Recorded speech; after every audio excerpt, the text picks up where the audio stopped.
Bienvenue à tous. Fidèles téléspectateurs, votre magazine Tribune des Armées, réservé aux forces de défense et de sécurité, est là. Il est là avec un menu diversifié. Prêt pour l'embarcation? Attachez vos ceintures. Tout de suite, l'info des armées. Dans le cadre des actions citoyennes instaurées par les plus hautes autorités du pays, l'état-major général des armées est entré aussi dans la danse. Sous la supervision du chef d'état-major général des armées, toutes les institutions des armées ont rendu salubres les cours du lycée technique commercial et le lycée technique industriel. Reportage, capitaine Idriss Oumar Idriss, du 5e bureau de l'état-major général des armées.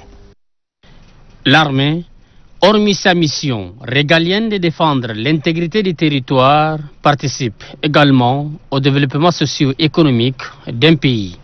Pour répondre à l'appel du gouvernement sur la relance des activités citoyennes dans le cadre de la salubrité, les autorités militaires ont pris d'assaut les lycées techniques industriels et commerciaux d'Indiamena et les facultés d'art Djumal de l'université d'Indiamena pour faire un grand assainissement. Chaque corps dans son carré limité s'active pour cercler, désherber et entasser les foins pour libérer les cours afin de permettre aux élèves de bien reprendre la rentrée académique et scolaire dans un endroit sain. Le chef d'état-major général des armées, le général de corps d'armée, Abakar Abdelkarim Daoud, après avoir loué l'initiative du gouvernement, a déclaré que l'armée sera toujours au devant de la scène pour donner un bel exemple. On prépare activement à cette journée de la salubrité les éléments de l'armée des terres, de l'air, de la gendarmerie nationale, de la garde nationale et nomade du Tchad et ceux de la police nationale. Les forces de défense et de sécurité ont libéré récemment une famille du joug de la secte Boko Haram dans la localité de Baltram, province du Lac. Ce 26 septembre 2020, cette famille a été remise au ministère en charge de la protection de l'enfance en présence du ministre en charge des armées et du chef d'état-major général des armées. Le film de l'événement avec capitaine Idriss Oumar Idriss du 5e bureau de l'état-major général des armées. C'est toute une famille vivant à Balkram dans les îles du lac Tchad qui a subi des exactions de Boko Haram. Après avoir été libéré du joug de terrorisme par les forces de défense et de sécurité, le ministre en charge des armées remet officiellement ces personnes vulnérables au ministre de la Femme et de la Protection de la Petite Enfance. Nous avons des femmes aujourd'hui ici que leurs maris ont été égorgés et des enfants maltraités. Et donc après leur libération, nous pensons que le ministère en charge des enfants avec l'UNICEF sont des structures bien indiquées pour s'occuper de ces enfants. C'est une occasion ici pour moi de féliciter les forces de défense et sécurité pour ce travail et nous les encourageons. Ils sont accueillis à bras ouverts et sont pris en charge immédiatement par la direction de l'enfance pour leur réinsertion. C'est aussi le lieu pour nous de remercier et de rendre hommage à nos forces de défense et de sécurité, avec à leur tête en premier rang le maréchal. Pour tout ce qu'ils font, ils sont toujours présents sur les théâtres des opérations pour amener la quiétude, pour protéger nos enfants, pour protéger nos maris, pour protéger nos enfants, nos familles. Dans ces locaux, pris en charge par l'UNICEF, les dortoirs sont aménagés pour les cas d'espèce. Le ministre de la Femme et de la Protection des Petites Enfances, Amina Priscille Longo, demande à d'autres partenaires de faire autant pour permettre aux personnes vulnérables d'être à l'aise. Les exactions commises par les éléments de la secte Boko Haram sur la population dans les îles du lac Tchad sont légion. C'est pourquoi le chef d'état-major général des armées, le général de corps d'armée, Abakar Abdelkarim Daoud, exhorte les forces de défense et de sécurité à contrecarrer les menaces terroristes pour réinstaurer la quiétude dans la province du lac. Le commandant du secteur numéro 2 des forces mixtes multinationales a un nouveau chef. Il s'agit du général de brigade Mamad Suleiman Malim. Il a été installé avec son équipe par le chef d'état-major général 2e adjoint, le général de division Toufa Abdoulaye Issa. Capitaine Idriss Omar Idriss, du 5e bureau de l'état-major général des armées, nous en dit plus. Le commandement du secteur 2 de la force multinationale mixte a connu un remue-ménage pour la continuité de la mission. Désormais, c'est le général Maman Suleiman Maloum qui prend le règne des commandes tout en succédant au général de brigade Mamad Dadi Kabir qui a passé 1 an et 4 mois comme commandant du secteur 2. Il est installé dans ses fonctions par le chef d'état-major général des armées, 2e adjoint, le général Toufa Abdoulaye Issa, qui a fait le déplacement de Bagassoula, quartier général du commandement du secteur 2 de la force multinationale mixte. À cette occasion solennelle, le général Toufa Abdoulaye Issa a ordonné aux officiers, sous-officiers militaires du rang, d'obéir au nouveau commandant à tout ce qu'il leur commandera pour les biens des services. Aussitôt installé, le général Mohamed Suleiman Maloum s'affirme. Mon commandement, reposez, repos. Gardez-vous. Présentez, armes. Le général de brigade Mohamed Suleiman est secondé du général Omar Adam Tahir pour la continuité de la mission dans le secteur 2, réparti en 3 sous-secteurs, à savoir Kangalam, Ngouba et Bagassoula, dans la province du Lac. Le 3e mandat de la force conjointe du G5 Sahel, Fuseau Est, prendra fin dans quelques jours. Pour service rendu, les officiers et sous-officiers ont été décorés ce vendredi 9 octobre 2020. Compte tenu de la pandémie à coronavirus, seulement les hauts responsables à leur tête, le colonel Youssouf Mamad Salim, commandant le fuseau ex sortant, sont honorés par le chef d'état-major général des armées, 1er adjoint, le général de division Djimadoum Tiraina Robert. L'ancien chef d'état-major général des armées, 2e adjoint, le général de division Guinambay Michel Bardet, n'est plus. Il a tiré sa révérence le 30 septembre 2020 des suites de maladie. Le temps fort de la cérémonie de son inhumation dans ce reportage de Malomoussa Malkayaï. Tôt le matin du 7 octobre 2020, la cour de l'église évangélique du Tchad numéro 12 dans le 6e arrondissement de N'Djamena est prise d'assaut par les frères d'armes, amis et familles des divisions disparus, le général de division Guinambay Michel Bardet, ancien chef d'état-major général des armées 2e adjoint du Tchad. L'ordre protocolaire respecté et les plus hauts dignitaires de l'armée sont présents. À leur tête, le chef d'état-major général des armées 1er adjoint du général de division Djimadoum Tiraina Robert ont pris place quand la depuis du regretté passe devant l'étendard.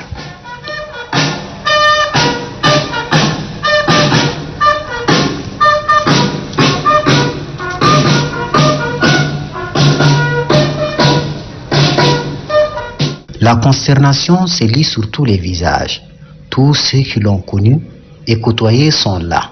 La cérémonie militaire, présidée par le général de division Djimadoum Tiraina Robert, chef d'état-major général des armées 1er adjoint, commence. Hommages, témoignages, frères d'armes et parents se succèdent. Le général Guinambay Michel Bardet a gagné l'estime de ses frères d'armes partout où il a servi. Il a rempli avec abnégation et dignité les missions qui lui sont confiées. Officier dynamique, plein d'enthousiasme et de qualité d'homme, la maladie l'a emporté au moment où l'armée a encore besoin de lui.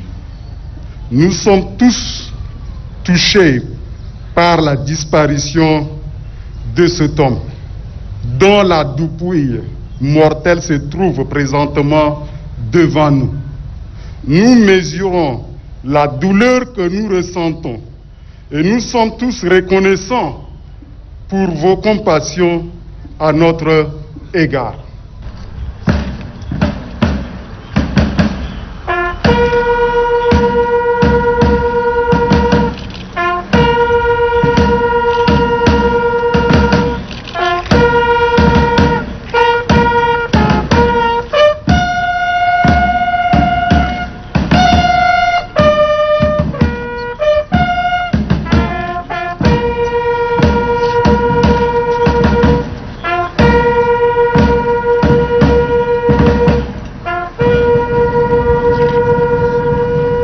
La visite du corps a mis terme à la cérémonie militaire.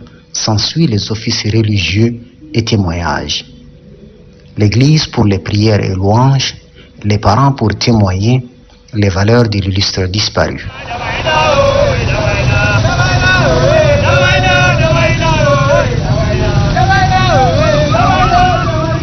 Enfin, le cortège funèbre prend la direction du cimetière de Toukra, où le général de division Guinambaye Michel Bardé se reposera pour l'éternité.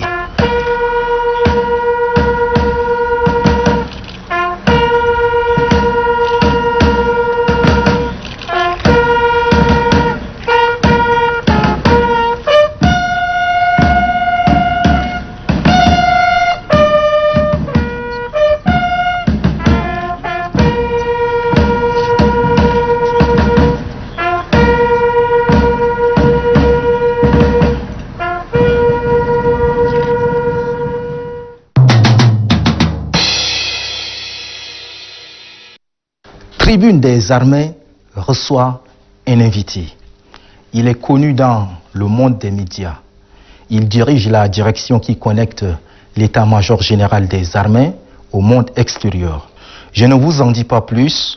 Suivez l'entretien conduit par le capitaine Idriss Oumar Idriss du 5e bureau de l'état-major général des armées.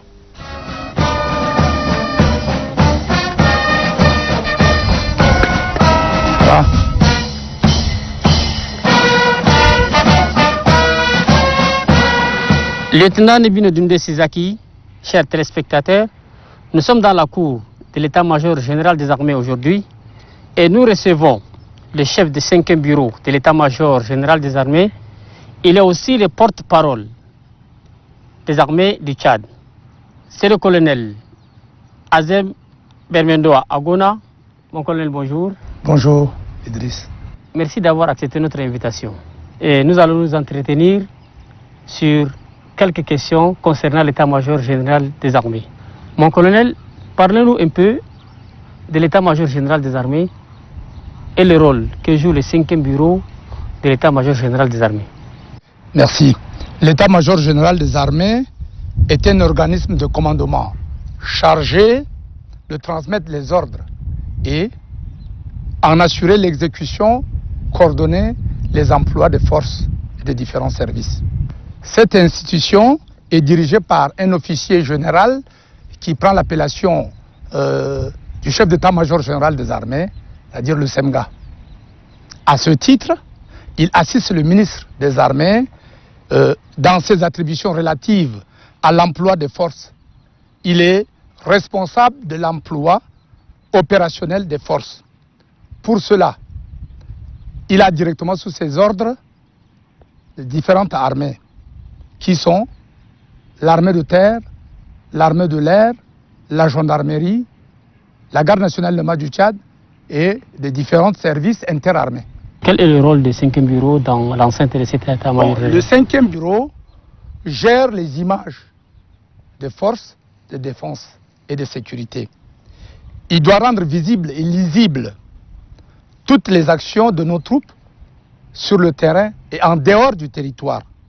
Donc pour ce faire, il est appelé à faire connaître les forces de défense et de sécurité en valorisant leurs actions. Il s'occupe également des campagnes de recrutement et de sensibilisation. Donc le chef du 5e bureau est en ce moment le porte-parole de l'armée. Il est en relation avec les presses nationales et internationales qui accréditent auprès de notre institution qui est le ministère de la Communication. Est-ce que vous avez les moyens de communication? Quels sont vos canaux pour pouvoir communiquer avec l'extérieur? En ce moment, nous, à l'état-major, nous avons notre journal que nous éditons de temps en temps. Quand on est disponible, c'est le journal Le Clairon. Et nous avons au niveau de la radio Tchad notre magazine des armées. Et là, tout dernièrement, nous venons d'être un peu honorés par le temps d'antenne à la télé Tchad, Tribune des armées, que vraiment nous souhaitons que ce soit pérenne. Comment faites-vous pour collaborer avec les services, c'est-à-dire avec les médias nationaux et ceux de l'étranger? La communication, c'est le contact facile. Donc eux, ils viennent pour chercher à se faire informer. Donc comme ils viennent pour se faire informer, ils sont obligés de prendre attache avec le ministère de la Communication qui demande à ce que ceux-là rentrent en contact avec nous. Mais les médias de la place, nous sommes permanemment en contact. La télé Tchad, la radio Tchad et d'autres presses.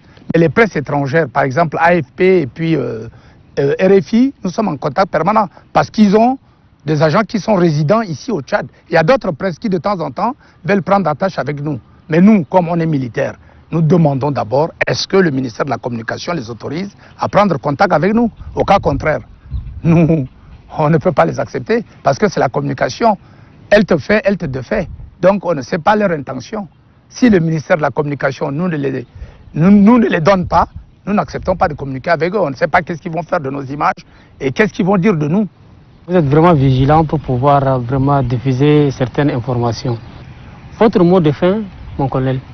Nous tenons à remercier les autorités militaires, plus particulièrement le maréchal du Tchad, président de la République, chef de l'État, chef suprême des armées, qui accorde une attention particulière aux forces de défense et de sécurité.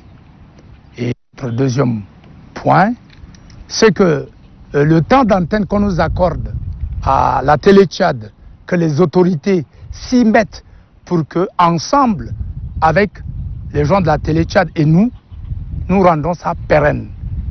Et que les autorités prennent ça à bras le corps pour que cela puisse montrer l'image de notre armée à l'extérieur. Parce que si nous restons sans une communication, ce qui veut dire que c'est un escargot qui est fermé sur lui-même. On ne viendra que l'écraser sans que les gens sachent est-ce que l'escargot il pond des œufs ou pas. C'est ça le problème. Merci mon colonel. Je vous remercie. Lieutenant Nebino Doumdé Sizaki, chers téléspectateurs, ainsi prend fin notre entretien avec le chef du 5e bureau de l'état-major général des armées. Il est aussi le porte-parole des armées du Tchad. Merci d'être de nôtre. Le grand reportage de ce numéro vous invite pour un voyage au sein de l'état-major général des armées. Quelles sont les directions qui le composent? Un regard panoramique sur cette institution avec Mbangtoujum Taïgim Daniel du 5e bureau de l'état-major général des armées. L'état-major général des armées, en abrégé MGA, est dirigé par un officier général qui prend le titre du SEMGA. Il est assisté de 2 adjoints, eux-mêmes officiers généraux. Il a également des conseillers techniques. Mon rôle à l'état-major général des armées, c'est assurer mes fonctions de SEMGA dans le cadre de mes attributions, qui sont entre autres l'implantation des hommes dans les zones de défense et de sécurité. À l'absence du SEMGA, je suis appelé à assurer l'intérim et entre autres les missions ou les obligations que le SEMGA nous aurait rétrocédé certaines tâches dans le cadre de ses fonctions. العمل اللي انا نقوم به في منصبي هو يعني اسمه شنو الجيستيون. انا الفيفر ادمنستراتيف في القياده العامه او فيفر فري او يعني مراقبه الجيش الانضباط بروبوزيسيون بخصوص ضباط الصف السوز اوفيسيه. وقيت يعني النشاطات كثيره عندما تطرأ في وقتها، يعني في وقتها ممكن اي زول يقوم بكل مهمه كان اذا كلف بها في العمليات او في الاداره هنا او في كل مكان. يعني اسمع كده المستشار الشؤون العسكريه القوات البريه للقائد العام للقوات المسلحه التشاديه. ده المشروع حقي الأساسية اللي كان أنا قاعد فوقها، يعني بشيء بخصوص الجيش بإمكاني نقدر نكلم مع القائد العام الشيء بخصوص الجيش. En tant que conseiller du Semga, tout ce qui regarde l'armée de l'air, c'est moi qui suis le conseiller. Nous sommes les conseillers auprès du Semga, mais on représente les grandes formations. Mon rôle, c'est d'étudier tout ce qui est relatif à la gendarmerie comme dossier et faire une fiche à l'attention du chef d'état-major général des armées. Donc nous étudions tout ce qui est dossier à étudier et nous portons à sa compétence. في إطار أعمالنا طبعا نحن نهم مؤسسات قوات المسلحة الشهادية مع شيف d'état-major. طبعا نحن ننتم شيء مناسب سلقينا بحسب إمكانياتنا على حسب معلوماتنا ننتم أو يصيروا ديسيجن نناقشه بالشكل ده الأمر كله. L'état-major général des armées dispose d'un état-major commandé par un officier général ou supérieur appelé chef de l'état-major, en abrégé SEM, et d'un directeur de cabinet qui est au moins un officier supérieur. Les SEM, ils coordonnent les activités de tous les services de direction interarmée et les bureaux de l'état-major. Ils préparent les décisions, ils informent les dossiers importants, ils prennent des mesures sur le bon fonctionnement de l'état-major. Le directeur de cabinet, il centralise tous les documents, il les soumet à la lecture du chef d'état-major qui peut prendre des décisions et le directeur de cabinet traduit les décisions du chef d'état-major en désordre. C'est-à-dire qu'il rédige les fiches, il rédige les comptes rendus en cas de réunion, ou bien il prépare en fait toute la documentation qu'il faut pour l'état-major général des armées. Voilà, donc en un mot, il peut être aussi le conseiller du chef d'état-major général des armées, surtout pour beaucoup de dossiers, parce que c'est celui-là qui a une vision large et qui regarde tout ce qui rentre au niveau des cabinets. Dans les annonces, la page noire, Maloumoussa Malkayaï. Le contrôleur général de police, Ramadan Suleiman, ancien directeur général de la police nationale, n'est plus. Il est décédé le 1er octobre dernier à Bruxelles, en Belgique. Né le 19 septembre 1952 à Bousso, dans le Chariba Gremi, Feu Ramadan Suleiman a rejoint l'école des cadres de police de Kinshasa en 1971, puis l'école nationale de police d'Injamena en 1976 et celui d'Abidjan en Côte d'Ivoire en 1980. Feu contrôleur général de police Ramadan Suleiman a occupé plusieurs postes de responsabilité, dont directeur général de la police nationale, directeur général adjoint de l'Agence nationale de sécurité, directeur de la police judiciaire et Interpol, et bien d'autres. Feu Ramadan Suleiman était marié et père de 13 enfants. Paix à son âme. Colonel Ahmad Marhous Assil est né le 7 mai 1968 en N'Djamena. Attiré par le métier des armes, il intègre la deuxième promotion du groupement d'instruction et de perfection de la gendarmerie nationale en 1995. Promu au grade de gendarme en 1996, il est passé colonel en 2008. Il était le directeur de l'emploi de la gendarmerie nationale jusqu'à son décès. Feu colonel Ahmed Marhous Assil était marié et père de 6 enfants. Paix à son âme. Chers téléspectateurs, le train de votre magazine Tribune des Armées rentre en gare.